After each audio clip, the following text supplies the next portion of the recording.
How you buy is a reflection of how you sell. And what you believe is true isn't always true for other people. And your beliefs will attract what you fear. If you hold yourself back, swimming in a sea of information and you're afraid of being salesy, you might think if you reach out to somebody, they're going to think that about you, but most of the time they're not. They're not thinking what we're thinking. And if we can just see that, we can separate it. Like, no, okay, that's my thought. That's my belief. That's how I buy. I'm very methodical. I sit on decisions for a very long time. Your people aren't necessarily the same as you. So this is from International Coaching Federation. 2.4% of coaches are making 50K or more. Less than 12% are making 10K a month. Now, most people, when I say, what's your game? I want to hit six figures. That's only 12% of us. And 76% are making less than 5K. And these numbers are getting worse over time. Why? Because we're not listening to that internal compass. We're not looking for the obvious. And the obvious is right in our backyard. I promise you that.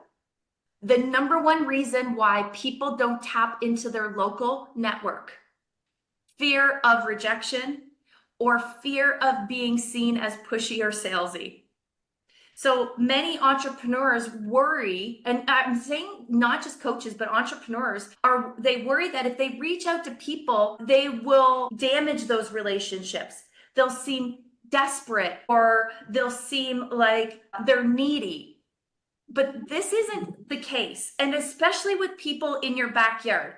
If you wrote a list of 100 people in your community that follow you on social media, that maybe have organizations that could benefit from one of your workshops or a talk, if you write it down and say, hey, listen, I don't know if you have this problem, but I have a workshop that I do for free. I can come in at lunch and I can blah, blah, blah, X, Y. Oh, wow, that would be amazing. Let's talk more.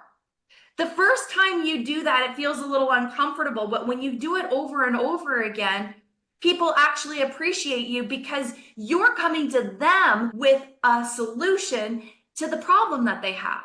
Okay, there's ways that we can do this effectively, but why do we get stuck? Well, we get stuck because we doubt ourselves.